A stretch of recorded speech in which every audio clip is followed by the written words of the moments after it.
Just a disclaimer, if my voice tends to trail in and out, it was a long weekend. I was at Comic Con Saturday and Sunday. So I'm still trying to recuperate and trying to make sure that I don't end up with con crud. I'm not usually prone to getting con crud. I think I've gotten it maybe 3 times since 2014. So, as I sit here on a Monday, uh, typically I try to do the Monday videos over the weekend so that I can just post them on Monday. Didn't happen. I was just flat out busy Saturday and Sunday, and when I wasn't at Comic Con, I was dead to the world tired. Like, I could not function. Which is, to me, the sign of a good Comic Con because it wears you out. And, you're not left wanting more. You're left wanting more energy is what you want, or what you want. As I'm sitting here trying to prepare this morning, um, I'm doing my normal routine of, making sure I'm awake and my brain is functioning enough. Well, I turned on the TV and I had forgotten that the Grammys were last night. Um, I got home last night and people were asking me, "Oh, you want to watch the Grammys?" Hell no. Teenage version of me, yes, I would have. I don't enjoy award shows anymore. I really don't. Um, but I didn't watch them last night. Had no desire to. Woke up this morning. I knew I was going to see some of the morning shows talking about them. The one that I normally watch, the Today Show, the Kathy Lee and Hoda segment that they do from 10 to 11. I watched that, and they were talking about the Grammys, and they were doing something that has been, I guess, a staple of post award show coverage for as long as I've been alive. Um, they weren't talking about, who won the award or who should have won the award, this, that, and whatever. They were talking about the best and worst dressed. I take issue with this because, to me, for anybody in Hollywood, whether you're on TV or in movies, if you're speaking about people in your own industry and you are criticizing them, it's a form of bullying. That's just how it is. Um, and the reason that it bothers me when people do this is because it's highly hypocritical. Um, Anybody in Hollywood, TV or movies, will get on their megaphone. They will talk about ending bullying, getting rid of it. And then they will turn around and do things like they will go on a show and, like, I believe the E Channel, who famously hosts the Kardashian nonsense, they have a show, or at least they had a show, I don't know if it still exists, called Fashion Police.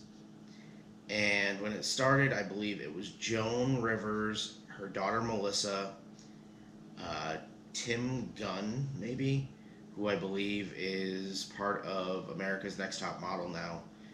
Um, Kelly Osbourne was on it the last time I had seen any episode of it. But this kind of post-show ritual is common.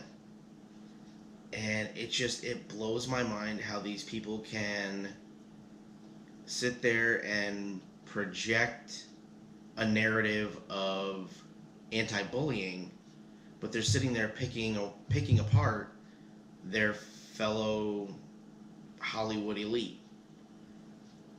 And it just seems hypocritical to me. Um, it just feels like it fuels the narcissism and the egotism and the grandiosity that people watching at home can't afford to be a part of. They can sit there and wish and, hope that, they'll be part of that someday. But the majority of them won't even scratch that surface. So it's disgusting. As I said, the last time I saw an episode of that Fashion Police or whatever it's called, Kelly Osbourne was part of it. I don't know if she still is, but especially for somebody like her to be a part of something like that, it just really shocks me for the sole reason that she's part of the the Osbournes, Ozzy and Sharon's daughter. And when I was growing up, there was a reality TV show on MTV when it used to be music, called The Osbournes. It was literally a reality show about the life of Ozzy, Sharon, and Jack and Kelly, who are their kids. And, it was just them being them. According to the media, they never put the Osbournes in a positive light. They criticized them up one side and down the other. So for Kelly to become one of the Hollywood elites and join a show like this, it seemed highly, highly hypocritical and just disgusting. Like I said, it's a ritual with every award show, like every post-award show coverage. They do this kind of stuff. I honestly don't think they understand that they are being hypocritical and contradictory. Now, as I stated, when I was a teenager, I used to watch the Grammys, the American Music Awards, any one of the award shows, like movie awards, that kind of stuff. But for me, it was never about, what are they wearing? What aren't they wearing? What are they carrying? This, that, and the other. For me, it was always, how are these people carrying themselves? Like, how are they presenting themselves knowing that they're on TV? And I remember having discussions with my mom at a young age when bands like Good Charlotte, Slipknot, Mudvayne would come on to the MTV Video Music Awards. And she would just look and be like, that's what you're listening to? And, it would be a shock to her because it was something that she wasn't familiar with. I never really took it to heart. It was always kind of amusing to me. But I always respected them more than I respected the John Legends of the world who show up in, $2,000, $3,000 suits that they don't even own. They're on loan with the agreement that the artist is going to shout out the designer of that piece of clothing. So basically, they are just pawns in a marketing scheme. And then they get thrown on TV the next day talking about, whether they were the worst or best dressed. And it's a vicious cycle of just disgusting negativity. And I don't think that Hollywood realizes is that they are the ones that started this. They are the ones that are still perpetuating this. And they're the ones that need to end it. They're the ones that need to be proactive in stopping this because it's just going to get worse. I don't know if a lot of you recall, there was a controversy a few years back where 50 Cent, the rapper, got on Instagram, I believe, and was posting videos taunting his fans, basically, showing his collection of shoes that he has. He was taunting them, saying something to the effect of, "You don't have these," or "I bet you ain't got these," this, that, and the other. And he was doing it in response to his fans doing the same thing to him. And it's like, other than a viral moment, what did that accomplish? It didn't accomplish anything. It just made him look like an absolute tool. But he one-upped himself. He was later found to have a video on his Instagram where he was taunting the maintenance worker of an airport, I believe, that he was in. He was traveling somewhere, and there was this young maintenance worker that was, going about his daily job, doing what he was, supposed to do. But he was moving slower than, I guess, 50 would have, liked him to be doing. So he decided to take out his phone and record a video. And he started to narrate the video, and he was talking about his impression of what he was seeing. He swore that this kid was either hungover or stoned, because nobody who is alert in their head can possibly be moving that damn slow, I believe is what he said. Well, come to find out, social media ended up being a good thing because he got his backside handed to him. The individual that he was recording ended up being an individual with special needs. I believe he had autism. And 50 got it handed to him. I don't recall if he ever made an apology, but again, he's somebody who has continuously bullied people, and yet he's one of these people that is supposed to be outspoken against bullying. It doesn't make sense. Now, going back to my statement about how I was busy over the weekend with Comic-Con,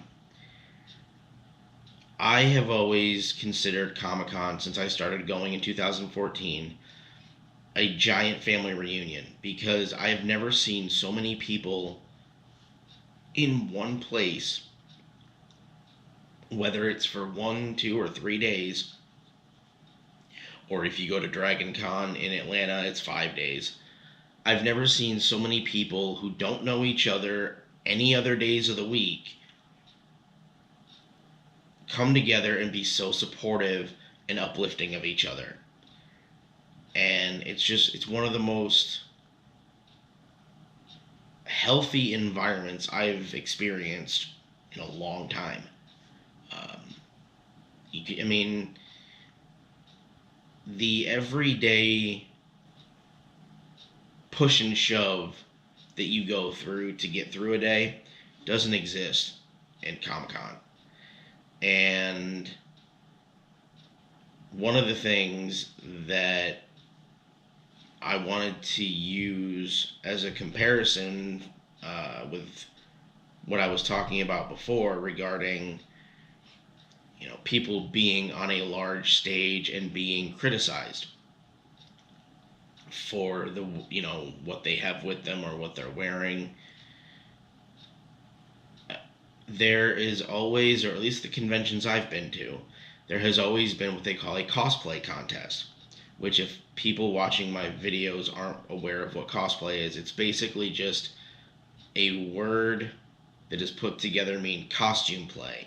People dress up in costumes that they either buy or make, and they go have fun dressed up as characters that they admire. Um, the one thing that I love about cosplay uh, contests is that you sign up to be in this contest. It's not like the organizers of the event go around cherry picking people. Oh, you're suitable enough. Oh, I'm sorry, you're not. No, they tell you, if you want to be part of this, sign up, because you will be part of this. And granted, you are choosing somebody that you think looks the best, but it's not based on, you know, the price of the dress that they're wearing, the glitz and the glamour. It's based on how their costume looks, how much time they put into it, how intricate is it. These people are so skilled at what they do that they deserve to be recognized in that fashion. And the one thing I love about these contests, or things of that nature, there is never a best and worst dressed. You don't have, the day after a Comic-Con ends, people saying, oh, this is who I feel was best and worst dressed. No. They talk about, the positives of each person and each creation that each person give or has. Um, and it's just, like I said, it's so uplifting and just positive.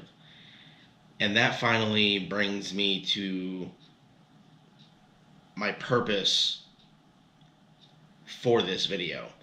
Now, usually, that with Monday videos, I give a quote from somebody and I talk about what that quote means to me. This one's a little bit different. In my travels around the convention hall, I ended up meeting a vendor who was selling things that, he designed, and it was just, some of the stuff he had there was amazing. But what struck me more was his story. He and I got to talking about how I feel most happy and most at peace at Comic-Con. And which is weird, because most of us that go to Comic-Con are shut-ins, we're antisocial, we have anxiety, we have, varying levels of depression. So you wouldn't think that a bunch of people with those situations would want to get together in a large group. And that's why Comic-Con is so unique. None of that is focused on. You don't focus on that. And like I said, it's extremely uplifting and very motivating to be there. He was talking about an experiment that he's trying, kind of a movement that he's trying to push. It's called the Happy Social Experiment. And he has a blog. He wants people to write in and tell him about, any given thing on any given day that made them happy, or, lifted their spirits, gave them a little bit extra pep in their step. And it was so intriguing to me, because you go to a Comic-Con and the things that are talked about in everyday life right now, they don't exist at Comic-Con. You don't talk about politics. You don't talk about religion. Although I think within each fandom, they might have their own religion that, favors the characters of that fandom, which is all fine and swell. But you don't have differences. If somebody likes the show Supernatural and another person likes the show iZombie, it doesn't matter that they like two completely different shows. They will come together and they will kind of connect on loving the artistic creativity and the storylines of their shows. And oftentimes, those storylines can match up with each other in some way, shape, or form. And there are hundreds of conversations going on at Comic Con. And to an outsider, those conversations would not make a lick of sense. To those of us who are involved in that environment, even if it's not our fandom that's being discussed, we understand it. And we can connect with our fellow convention goers on that level, and because we have something to relate it to from our own experience with the shows that we watch. And it's one of those things that you can't be miserable while you're at Comic-Con, and you are not miserable when you leave Comic-Con, aside from the fact that you might be, disappointed that it's over.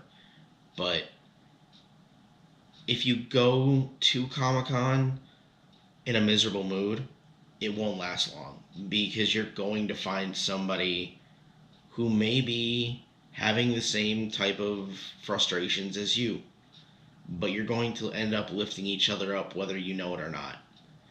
And this guy that I talked to who has the Happy Social Experiment, I think he fits into my Mouthy Monday videos, and he fits into the mold of an everyday superhero, which is also fitting because I met him at Comic-Con. But for somebody who has, depression, anxiety, and doesn't necessarily find it comfortable to socialize, for him to do that, to reach out to people he doesn't even know, that takes guts, especially in today's social climate. So the thumbnail that you see on this video is a picture of myself and him. And I'm going to leave all of his links in the description. I really want you to connect with this guy, because I feel like if you're going through something that is just really trying to, push you down, his efforts with Happy Social Experiment are going to counteract that. And that's why I believe he deserves to be the focus of this video. So I hope that you're able to search him out. I hope that if you're having a hard time, he's able to help you with the things that he posts, and just engaging in a conversation with him. Because I fully believe that mental health, physical health, they go hand in hand. If you're mentally healthy and happy, you're going to be physically healthy. So, you know what? Reach out to him, talk to him, reach out to me, talk to me. Get your butt to a Comic-Con just to see what I'm talking about, because I guarantee it will change your life. I will see everybody next week.